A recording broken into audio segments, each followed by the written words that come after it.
Story நேரம் Tamil வியூவர்ஸ்க்கு hi. நம்ம சீரிஸோட 17வது எபிசோட்ல என்ன ஆக போகுதுன்னு தான் இன்னைக்கு இந்த வீடியோல பார்க்க போறோம். ஒரு குட்டி இன்ஃபர்மேஷன். நிறைய பேர் நம்மளோட பழைய சேனல்ல இந்த சீரிஸ் எல்லாத்தையும் தொடர்ந்து போட சொல்லி கேட்டுட்டே இருக்கீங்க.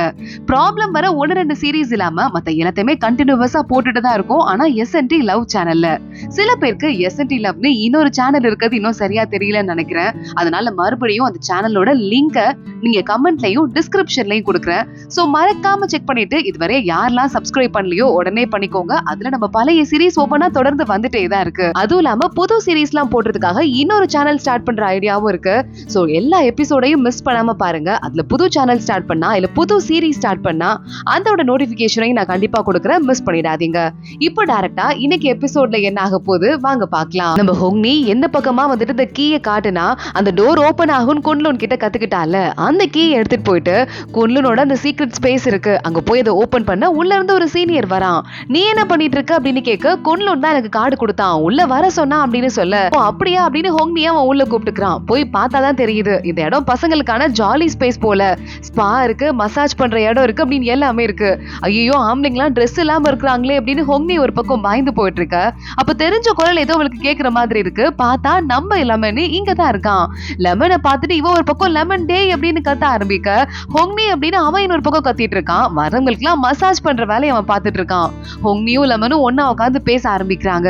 ஹோங்னி முறைச்சிட்டு இருக்கா. ஏண்டா நான் உன்னை தேடி இவ்வளவு கஷ்டப்பட்டு வந்தா நான் ஜாலியா மசாஜ் பண்ணிட்டு இருக்கியான்னு கேட்க என்ன புடிச்சிட்டு வந்துட்டாங்க. நான் கெட்டவல்லன்னு தெரிஞ்சதுக்கு அப்புறமா என்ன சிறையில அடைச்சு வைக்காம இந்த இடத்துல வேலை கொடுத்து வச்சுட்டாங்க. ஆனா நீ என்ன தேடி இவ்வளவு தூரம் வந்திருக்கன்னு நினைக்கும் போது எனக்கு ரொம்ப ரொம்ப சந்தோஷமா இருக்கு அப்படின்னு லெமன் சொல்லிக்கிட்டு இருக்கான். எனக்கு இருக்க ஒரே ஃப்ரெண்டு நீ தான், உன்னை தேடி நான் வர மாட்டேனா அப்படின்னு ஹோங்னி கேக்குறா. லெமனுக்கு ரொம்ப ஹாப்பியா இருக்கு. என்னடா ஆச்சு, எதுக்குடா இங்க மசாஜ் பண்ணிட்டு இருக்கேன்னு கேட்க இது மூலமா கூட நமக்கு எனர்ஜி சேருமா, அதனால எனக்கு இதான் சரிப்பட்டு வரும்னு இந்த வேலையை கொடுத்தாங்க அப்படின்னு லெமன் பிளாஷ்பேக்க சொல்ல ஆரம்பிக்கிறான். லெமனை கூட்டிட்டு குன்லூன் நேரா வந்து இங்க நிறுத்த ஆரம்பிக்க அசிங்கலாம் படுத்திட்டு இருக்காதீங்க, என்ன கொல்றதுன்னா கொண்டு போட்டுருங்க அப்படின்னு லெமன் சொல்லியிருக்கான். உடனே எங்க சீனியர் பார்த்துட்டு கொண்டு போடுறதா, நீ வந்து நல்லவனா கெட்டவனா அப்படிங்கறத பார்த்துட்டு தான் உனக்கு தண்டனை கொடுக்கறதா இல்லையா நாங்க முடிவு பண்ணுவோம். உன்னை பாக்குறதுக்கு அவ்வளவு கெட்டவன் மாதிரி தெரியல அப்படின்னு சொல்லிட்டு இந்த மசாஜ் பண்ற வேலையை கொடுத்திருக்காங்க. எனக்கு கொஞ்ச நாள் இங்கே வச்சு பாப்பாங்களாம். நான் நல்லவன் அப்படிங்கிறது கன்ஃபார்ம் ஆயிடுச்சுன்னா அப்புறம் மறுபடியும் என்ன வெளி உலகத்துக்கு கொட்டுருவாங்களான்னு சொல்ல அப்படியா அதுக்கு உன்னை இந்த இடத்துல தூக்கி எரிஞ்சிருக்காங்களா, ரொம்ப கொழுப்புதான் அப்படின்னு சொல்ல இங்க நான் ஜாலியா தான் இருக்கேன், நீ என்னை பத்தி கவலையப்பட வேண்டாம். இங்க ஜெயில இருக்கிறாங்கல்ல அந்த ஆளுங்களை எல்லாம் காப்பாத்தணும்னு நினைக்க கூட நினைக்காத. ரொம்ப மோசமான ஆளுங்க, மக்களை கஷ்டப்படுத்தினவங்க அவங்க. ஆனா நான் அப்படி இல்ல, என்ன அவங்க ஃப்ரீயா விட்டாங்கன்னு சொல்ல உன் மேல இருந்து வர லெமன் வாசமே கொஞ்சம் குறைஞ்சிருச்சுரா அப்படின்னு ஹோங்னி ஃபீல் பண்றா. இங்க மசாஜ் பண்ணி பண்ணி தண்ணிக்குள்ளேயே இருந்து என் ஃபிளேவர் கொஞ்சம் குறையிற மாதிரிதான் இருக்கு. ஆனா நான் சக்தி சேர்த்துட்டு தான் இருக்கேன், நீயும் சேர்க்க வேண்டியதானு சொல்ல நான் பொண்ணுடா பையன் மாதிரி நடிச்சிட்டு இருக்கேன், இந்த விஷயம் தெரிஞ்சதுன்னா என்ன இவங்களே கொண்டு போட்டுருவாங்க அப்படின்னு ஹோங்னி சண்டை போட்டுட்டு இருக்கா. ஹோங்னி மறுபடியும் கிளாஸ்க்கு வந்துட்டா. அங்க குன்லூன் உட்காந்துட்டு ஏதோ ஒரு மருந்து ஒண்ணு ரெடி பண்ணிட்டு இருக்கான். ஏய் குன்லூன் சீனியர், நானும் அப்ப இருந்து பாத்துட்டு இருக்கேன், என்கிட்ட நீ சரியாவே பேசுறது இல்ல.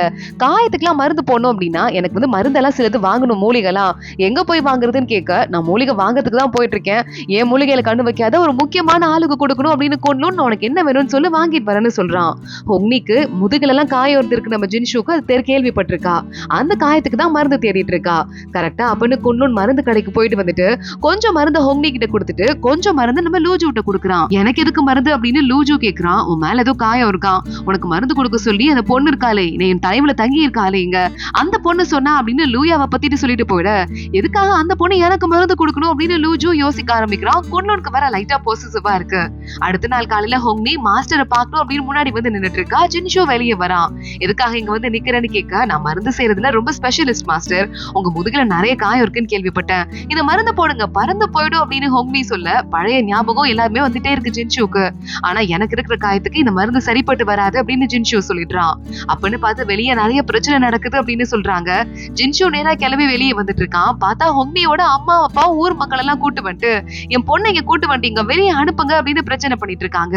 ஜின்ஷுவை பார்த்ததுமே ஆனா அவங்க அப்பா இது நம்ம புள்ளைய காப்பாத்தினார்ல அவ பிறக்கும் போது அவருமா அப்படின்னு இமோஷனல் ஆயிடுறாரு. உங்க பொண்ணு இங்க உள்ளதான் ட்ரைனிங்ல இருக்காங்க, வாங்க உள்ள போலான்னு அம்மா அப்பாவை மட்டும் கூட்டு போயிட அம்மாவும் அப்பாவும் அவங்க ஆக்வர்டா உட்காந்துட்டு இருக்காங்க. ஜின்ஷுக்கு அவங்க கிட்ட எப்படி பேசுறதுன்னே தெரியல. அவங்க அப்பா வேற சூடா ரொம்ப குடிச்சிட்டு கொட்டிக்கிட்டு அப்படியே தையதக்கான்னு குதிச்சிட்டு இருக்காரு. ஜின்ஷு வலிஞ்சிட்டே கூட உட்காந்துட்டு இருக்கான். கரெக்டா அப்போ ஹோங்னி உள்ள ஓடி வரா. அம்மா அப்பா நீங்க 2 பேரும் தேடிட்டு வருவீங்களா, நான் நினைச்சே பாக்கல, பையன் காணாம போனா தேடிட்டு வர்றது சகஜம் தானே, ஒரு ஆம்பளையா எனக்கு அந்த மனசு புரியுது அப்படின்னு வேணும்னே ஹோங்னி பேசிக்கிட்டே இருக்க பையன் நான் ஆம்பளையா என்னடி சொல்ற அப்படின்னு அவங்க அம்மா கேக்குறாங்க. ஜின்ஷுக்கு சிரிப்பு தாங்க முடியல, சிரிச்சுக்கிட்டே இருக்கான். மாஸ்டர் எனக்கு ரொம்ப ஹெல்ப் பண்றாருமா, ஒரு ஆம்பளையா வந்துட்டு அவரோட மனசை என்னால புரிஞ்சுக்க முடியுது அப்படின்னு இவ பாட்டுக்கு இஷ்டத்துக்கு பேச ஆரம்பிக்க ஜின்ஷு பாக்குறான், உங்களோட பொண்ணா பையனாங்கிறது எனக்கு முக்கியம் கிடையாது, அவங்க கேரக்டர் தான் எனக்கு முக்கியம் அப்படின்னு ஜின்ஷு சொல்ல ஹோங்னி சிரிக்கிறா பல்ல காட்டிக்கிட்டு. இந்த சீக்ரெட் முன்னாடியே தெரிஞ்சிருச்சு போலயே அப்படின்னு ஹோங்னியோட அம்மாவையும் அப்பாவையும் கூட்டு ஒரு கெஸ்ட் ஹவுஸ்ல தங்க வைக்கிறாங்க. ஹோங்னி மாஸ்டர் ஜின்ஷூட்டு போயிட்டு, நான் பொண்ணுங்கிற விஷயம் எப்ப கண்டுபிடிச்சீங்கன்னு கேட்க, நீ வந்த அன்னைக்கே கண்டுபிடிச்சிட்டேன் அப்படின்னு ஜின்ஷு சிரிச்சுட்டே சொல்றான். அப்போ குன்னூன் கிட்ட ஒரு பையன் வரான். இதெல்லாம் கொண்டு போய் உள்ள கொடுக்கணும் அப்படின்னு, நான் கொடுத்துக்கிறேன் அப்படின்னு குன்னூன் நேரா லூயா கிட்ட சாப்பாடு கொடுக்கறதுக்கு வரான். எல்லாம் எப்படி இருக்கு, நல்லதானே இருக்கு, எந்த பிரச்சனையும் இல்லல்ல, லூஜு நல்லா இருக்கான்ல அப்படின்னு கேட்க, லூஜு மேல இவ்வளவு அக்கறை காட்டுறது இவனுக்கு பொறாமையா இருக்கு. எல்லாம் நல்லதா இருக்காங்க, ஓவரா கவலைப்படாத, உன்னை காப்பாத்தி கூட்டு வந்தது நானு, ஆனா அடுத்தவங்களை பத்தி ரொம்ப இன்ட்ரெஸ்டிங்கா பேசிக்கிட்டு இருக்கே அப்படின்னு குன்னூன் வயித்தறிச்சல கொட்ட ஆரம்பிக்கிறான். பார்த்து பத்திரமா இரு, நாங்க எல்லாரும் பத்திரமா தான் இருப்போம், புரியுதா அப்படின்னு குன்னூன் அங்க இருந்து கிளம்புறான். இங்க வெளியே ஹோங்னி சோகமா நின்னுக்கிட்டு இருக்கா. குன்னூன் அங்க வந்துடுறான். என்ன பெரிய பிரச்சனை, ரொம்ப சோகமா நின்னுட்டு இருக்க, நீ என்னதான் இருந்தாலும் இங்க ஸ்டூடெண்ட் தானே, ரூல்ஸ் எல்லாம் மீறினா தப்பே இல்ல, இருக்கிற 1008 ரூல்ஸ்ல நானே ஒரு 500 ரூல்ஸ் யாவது மீறி இருப்பேன் அப்படின்னு கொன்னுன்னு சொல்ல, நான் ரொம்ப பெரிய முக்கியமான ரூல மீறிட்டேனே அப்படின்னு ஹோங்னி சொல்றா. இது கொலை எதுவும் பண்ணிட்டியா அப்படின்னு கேட்க, கொலைலாம் பண்ணல, ஒரு சின்ன திருட்டு வேலை பார்த்தேன், அது உன் டோக்கனை திருடுனதான், ஆனா அது கிடையாது, அதை விட ஒரு பெரிய ரூலை நான் மீறிட்டேன் அப்படின்னு சொல்ல, உடனே ஹோங்னி உன்னை கூப்பிடுறாங்க, பொண்ணா நடந்துட்டு பையனா நடிச்சு ஏமாத்திருக்கான், உனக்கு தண்டனை கொடுக்கணுமான்னு சொல்ல குன்னூன் கெக்கே பிக்கேன்னு சிரிக்கிறான். என்னது இவ பொண்ணா அப்படின்னு திரும்பி பார்த்தா நம்ம ஹோங்னி சோகமா பாக்குறான். என்னது நீ உண்மையாவே பொண்ணா அப்படின்னு, என் மானத்தை காப்பாத்திக்கிறேன்னு குன்னூன் அங்க இருந்து ஓடுறான். ஹோங்னியை கூட்டு போயிடுறாங்க. எல்லாரும் முன்னாடி நிக்க வச்சு, ஒரு பொண்ணு இந்த இடத்துக்கு வந்திருக்கா, இந்த இடத்துல பரம்பரையா ஆம்பளைங்களுக்கு மட்டும் தான் ட்ரைனிங் கொடுத்துட்டு இருக்காங்க, ஒரு பொண்ணை எப்படி ஏமாத்தலாம் அப்படின்னு எல்லாரும் நம்ம ஹோங்னி மேல கம்ப்ளைண்ட் பண்ண, அந்த இடத்துல இப்ப ஸ்டூடெண்டா நம்ம லெமனும் வந்து நிக்கிறான். லெமன் பார்த்துட்டு, ஏன் இப்ப பொண்ணா இருந்தா என்ன, அவரும் நல்ல திறமையான ஆள் தான், உங்களை காப்பாத்துறதுக்கு நான் முன்னாடி வருவா, அதுல தப்பே கிடையாதுன்னு சொல்ல, ஆளுக்கு இங்க வந்து பொண்ணை சேர்க்கலாம் பொண்ணை சேர்க்க கூடாதுன்னு மாறி மாறி அடிச்சுக்கிறாங்க. இதுல இந்த லூஜு வேற, தப்பு பண்ணிட்டேன் மாஸ்டர், நான் யூஸ்லெஸ் ஆயிட்டேன் மாஸ்டர், இவளை காப்பாத்த தவறிட்டேன் மாஸ்டர்னு கால்ல விழ, ஒருத்தன் எதிர்த்து அவனை கட்டி பிடிச்சு சமாதானப்படுத்துறான். ஒண்ணும் இல்லடா, பரவாயில்லடா, பாத்துக்கலாம் அப்படின்னு. கரெக்டா அப்போ ஹோங்னி கிட்ட பேச ஆரம்பிக்கிறாங்க. சரி ஓகே நான் கிளம்புறேன் அப்படின்னு சொல்லிட்டு ஹோங்னி சோகமா கிளம்புறா. ஆனா அதுக்குள்ள இதுக்கு வேற வழியா தீர்ப்பு வர வைக்கலாமா அப்படின்னு ஜின்ஷு கேட்டுட்டு 2 டீமா பிரிய வச்சுட்டு, யாரெல்லாம் ஹோங்னி இங்க இருக்கலாம், அதாவது ஒரு பொண்ணு இங்க படிக்கலாம்னு சொல்றீங்க அவங்க ஓட்டு போடுங்க, படிக்க கூடாதுன்னு சொல்றவங்களும் ஓட்டு போடுங்கன்னு சொல்ல, ஆளுக்கு எந்திரிச்சு ஹோங்னிக்கு ஆப்போசிட்டா ஹோங்னிக்கு ஆதரவா அப்படின்னு மாறி மாறி ஓட்டு போட ஆரம்பிக்கிறாங்க. குன்னூன் பாக்குறான், எனக்கு தெரிஞ்சு எல்லாருமே ஹோங்னி இங்க இருக்கணும்னு தான் சொல்லுவாங்க, ஹோங்னி இங்க இருக்கிற எல்லாருக்கும் ரொம்ப பிடிக்கும் அப்படின்னு சொல்ல, ஹோங்னி ஒரு மாதிரி வலிஞ்சுட்டே பார்க்க ஆரம்பிக்கிறா. ஹோங்னி நீ எந்திரிச்சு பேசுன்னு சொல்ல, பையன் என்ன பொண்ணு என்ன, எல்லாருமே வந்துட்டு ஸ்டூடெண்டா இருந்தா கத்துக்கிறதுக்காக தான் இங்க வராங்க, இத்தனை வருஷத்துல அதுக்கான வாய்ப்பு கிடைக்காம போனது அவங்களுக்கு பண்ணப்பட்ட பாவம் நான் நினைக்கிறேன், இப்ப அவங்க எல்லாம் கத்துக்கிறதுக்கு வாய்ப்பு கொடுக்கப்படணும் அப்படின்னு சொல்ல, ஆனா அப்பயும் மெயின் சீனியர் இருக்கானே, எனக்கு தெரிஞ்சு இது ஒரு பெரிய தப்பு, இத்தனை வருஷமா இருக்கிற ரூல்ஸ மாறுற மாதிரி இருக்கு, மாத்துற மாதிரி இருக்கு, அது சரிப்பட்டு வராது, ஹோங்னிக்கு தண்டனை கொடுக்கணும்னு சொல்ல ஜின்ஷு ஏஞ்சு வரான். இவளை பார்த்ததுமே இவ பொண்ணுதாங்கிறத நான் டே 1லயே கண்டுபிடிச்சிட்டேன், இத்தனை நாளா நான் அதை சொல்லாம இருந்திருக்கேன், அப்ப எனக்கும் தண்டனை கொடுப்பீங்களான்னு கேட்க, மாஸ்டர் நீங்க எது செஞ்சாலும் ஒரு காரணம் இருக்கும், அதனால அப்படிலாம் பேசாதீங்க அப்படின்னு சீனியர்ஸ் எல்லாம் சொல்லிக்கிட்டு இருக்காங்க. நான் செஞ்சா ஒரு காரணம் இருக்குன்னு சொல்றீங்க, ஹோங்னியை மட்டும் எதுக்காக வெறுத்து ஒதுக்கணும், ஒரு பொண்ணா இருந்தா என்ன, ஆனா அவ கத்துக்கிறதுல எவ்வளவு ஆர்வமா இருந்தா எவ்வளவு சீக்கிரம் கத்துக்கிட்டா நம்ம எல்லாருக்குமே தெரியும், அதனால நான் அவளை ஸ்டூடெண்டா ஏத்துக்கிறதுன்னு முடிவு பண்ணிட்டேன்னு ஜின்ஷு சொல்ல, மாஸ்டர் அப்ப இத்தனை வருஷமா இருக்கிற ரூல்னு கேட்க, இதுக்கும் மேல வந்துட்டு எந்த பொண்ணுங்க வேணா இங்க திறமை இருந்ததுன்னா படிக்கிறதுக்கு வரலாம், சோ இத்தனை நாளா இருக்கிற பசங்க தான் படிக்கணுங்கிற ரூலை நான் இன்னையோட நீக்கிறேன் அப்படின்னு ஜின்ஷு சொல்ல, அத்தனை பேரும் ஹாப்பி ஆயிடுறாங்க, கை தட்டி என்கரேஜ் பண்றாங்க. ஹோங்னி சிரிச்சுட்டே தேங்க்ஸ் வர சொல்லிக்கிட்டு இருக்கா. அன்னைக்கு நைட்டு மறுபடியும் ஹோங்னி உள்ள போறா. அவங்க அம்மா அப்பா கிட்ட பேச ஆரம்பிக்கிறா. மா தப்பா எடுத்துக்காதீங்கம்மா, சில விஷயத்துக்காக தான் நான் இங்க வந்தேன், என் ஃப்ரெண்டை காப்பாத்துறதுக்கு தான் நான் இங்க வந்தேன்னு சொல்ல, என்னைக்குமே உனக்கு சக்தி சேர்க்கிறது அடுத்து தேவதை ஆகுறதுல எல்லாம் இன்ட்ரெஸ்டே இருந்தது இல்ல, இப்ப என்னடி பண்ண போறேன்னு கேட்க, சீக்கிரமா நான் கத்துக்க வேண்டியதெல்லாம் கத்து முடிச்சுட்டு வீட்டுக்கு வந்துருவேன், கவலைப்படாதீங்கன்னு அவங்க அம்மா அப்பாவை அங்க இருந்து அனுப்புறா. ஹோங்னி அடுத்த நாள் கிளாஸ்க்கு கிளம்பி வர, இப்ப பொண்ணுன்னு தெரிஞ்சதால எல்லாரும் அவ்வளவு டிஃபரெண்டா பாக்குறாங்க. தண்ணி கொண்டு வந்து குடுக்குறாங்க, ஸ்நாக்ஸ் கொண்டு வந்து குடுக்குறாங்க, இதுகிட்ட மரியாதையா பேசுறாங்க. ஹோங்னிக்கு ஒண்ணும் புரியல. பூச்சு பக்கத்துல போய் உட்கார, உடனே பூச்சு தள்ளி போமா, இவனை மாட்டி விட்டுறாது அப்படின்னு கத்த ஆரம்பிக்கிறான். ஆனா அப்பன்னு பார்த்து பூச்சு பத்திட்டு, ஏன்னா ஒரு பொண்ணுன்னு கூட பார்க்காம அவளை டிஸ்டர்ப் பண்ற, இங்க இருந்து வெளியே போடா அப்படின்னு அவனுக்கு வெளியே போறதுக்கு தண்டனை கொடுத்துட்டு பேச ஆரம்பிச்ச ஹோங்னிய உள்ளேயே உட்கார வைக்கிறாங்க. ஹோங்னி வெளியே போயிட்டு, எல்லாரும் ஏன் இவ்வளவு டிஃபரெண்டா ட்ரீட் பண்றீங்க, இப்படி எல்லாம் பண்ணாதீங்க அப்படின்னு கெஞ்ச ஆரம்பிக்கிறா. சீனியர் அதெல்லாம் முடியாது அப்படின்னு சொல்லிட்டு அவரும் ஸ்ட்ரிக்டா சொல்லிடுறாரு. ஹோங்னி கொஞ்சம் கொஞ்சமா சீனியர் கிட்ட தவம் பண்ணும்போது பக்கத்துல போயிட்டு, நீங்க யாராவது மாஸ்டர் எல்லாம் வெளியே பேய் எல்லாம் அடக்க போகும்போது கூட போயிருக்கீங்களான்னு கேட்க, நான் வந்த புதுசுல எல்லாம் அடிக்கடி போவேன் அப்படின்னு பக்கத்துல இருக்க சீனியரும் சொல்றான். அப்போ ஒன்னு மாஸ்டர் கூப்பிடுறாருன்னு தகவல் வர ஹோங்னி வேகமா உள்ள ஓடி வரா. பார்த்தா அங்க ஜின்ஷு அவளுக்கு ஒரு Dress ஸ்டிச் பண்ணி வச்சுட்டு, இது பொண்ணுங்களுக்கான Dress, இதுக்கு மேல நீ பையன் விஷயத்துல ஒளிஞ்சுக்கணும்னு எந்த அவசியமும் கிடையாதுன்னு சொல்ல, உடனே ஹோங்னி மனசுல இருக்கிறதெல்லாம் இப்ப சொல்லிடணும்னு, மாஸ்டர் எனக்கு சக்தி சேர்க்கறதுல என்னைக்குமே இன்ட்ரெஸ்ட் இருந்ததே இல்ல, ஆனா என்ன உங்களுக்கு முன்னாடியே தெரியும் தானே, நீங்க என்ன போன ஜென்மத்துல காப்பாத்திருக்கீங்களா பாத்திருக்கீங்களா அப்படின்னு கேட்க, ஜின்ஷு ஏன் அப்படி கேக்குற அப்படின்னு பாத்துட்டு இருக்கான்.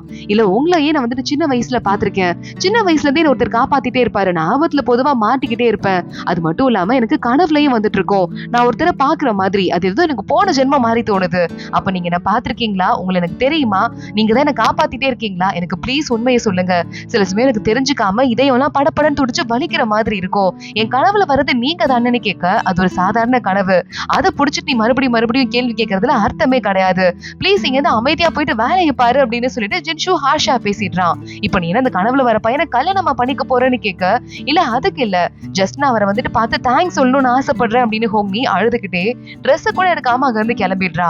பொட்டி மூட்டையெல்லாம் பேக் பண்ணிட்டு இங்க இருந்து கிளம்பலாம் அப்படின்னு அழுதுட்டே கிளம்பிட, கதவை திறந்து பார்த்தா கொண்டோன் நிக்கிறான். கொண்டோன் கிட்ட என்ன ஆச்சு அப்படின்னு கேட்க, லூஜு காணாம போயிட்டான், என்ன ஆச்சுன்னு தெரியல, என் கூட வா அப்படின்னு கொண்டோன் அவள வெளியே கூட்டு போறான். பார்த்தா வெளியே காட்டுக்குள்ள அங்கங்க ரத்தமா இருக்கு, நரியோட ரத்தம் தான் இருக்கு, லூஜுக்கு ஏதாவது ஆயிருக்குமோ அப்படின்னு ரெண்டு பேரும் தேடி ஃபாலோ பண்ணிட்டே போறாங்க. அந்த இடத்துல ஒரே புகை மூட்டமா வேற இருக்கு, எனக்கு என்னவோ கவலையா இருக்கு, நீங்க நிம்மதியாவே என்னால இருக்க முடியாது போல அப்படின்னு ஹோங்னி சொல்லிக்கிட்டு இருக்க, மாஸ்டர் வேற கவலைப்பட்டுட்டு இருப்பாரு அப்படின்னு கொண்டோன் சொல்றான். என்ன பத்தியா அப்படின்னு ஹோங்னி கிட்ட கிளம்ப ஆரம்பிக்கிறா. ஹோங்னியும் நம்ம கொண்டோனும் சேர்ந்து இந்த பக்கமா தான் ஏதோ போன வழி தெரியுது, நம்ம சிக்னல் வச்சுட்டு இங்க இருந்து போலாம் அப்படின்னு போற வழியெல்லாம் சிக்னல் வச்சுட்டு அங்க இருந்து கொண்டோன் ஹோங்னியை கூட்டு போறான். போற வழியில யாரோ ஓடி வர மாதிரி இருக்கு, ஹோங்னியும் கொண்டோனும் சேர்ந்து காப்பாத்துறாங்க. பார்த்தா அது ஒரு முயல் ஆத்மாவா, முயல் ஆத்மா அதுக்குள்ள இறந்து வேற போயிடுது, டீமன் வருதுன்னு கத்திட்டு, இவனே ஒரு ஆத்மா தான், எந்த ஆத்மா இவனை பயமுறுத்தி இருக்கும் அப்படின்னு நம்ம ஹோங்னி கேட்டுட்டு இருக்கா. பார்த்தா அங்க ஒரு லேடி ஒருத்தி வரா. நான் வடக்கு கடல் பகுதியில இருந்து தேவதை அப்படின்னு சொல்ல, நீங்க தேவதையா, உங்களை பத்தி நான் நிறைய கேள்விப்பட்டிருக்கேன் அப்படின்னு கொண்டோன் சொல்லிக்கிட்டு இருக்கான். இந்த இடம் ரொம்ப ஆபத்தானது, இந்த இடத்துக்கு நீங்க வராதீங்க, அதுவும் இல்லாம அது முயல் ஆத்மான்னு அது உருவத்தை காட்டுறதுக்கு முன்னாடி நீ எப்படி கண்டுபிடிச்ச அப்படின்னு கேட்க, ஹோங்னி உடனே சின்ன வயசுல இருந்தே எனக்கு ஆத்மாக்களை பார்த்தா கண்டுபிடிக்கிற பவர் இருக்கு அப்படின்னு சொல்லிக்கிட்டு இருக்கா. சரி ஓகே, இந்த மாதிரி ஒரு வித்தியாசமான பவரை நான் கேள்விப்பட்டதே இல்ல, ஆனா நான் உங்களை காப்பாத்துறேன், வெளியே போயிட்டு கொஞ்சம் ரெஸ்ட் எடுத்துட்டு அப்புறம் மறுபடியும் தேடி வரலான்னு சொல்ல கொண்டோன் ஓகேன்னு சொல்லிக்கிட்டு இருக்கான். ஆனா ஹோங்னி லூஜுவை மறந்துட்டியா, தேட வேண்டாமா அப்படின்னு ஸ்ட்ரிக்டா கேட்டுக்கிட்டு இருக்கா. அதோட தான் இந்த எபிசோட் முடியுது. வந்திருக்க இந்த லேடி யாரு, அடுத்து என்ன நடக்க போது தொடர்ந்து பார்க்கலாம். இந்த வீடியோவை லைக் பண்ணிக்கோங்க, மறக்காம நம்ம சேனலுக்கு சப்ஸ்கிரைப் பண்ணிட்டு பெல் ஐகானையும் கிளிக் பண்ணிக்கோங்க. அடுத்த வீடியோல பார்க்கலாம். அது வரைய பாய்.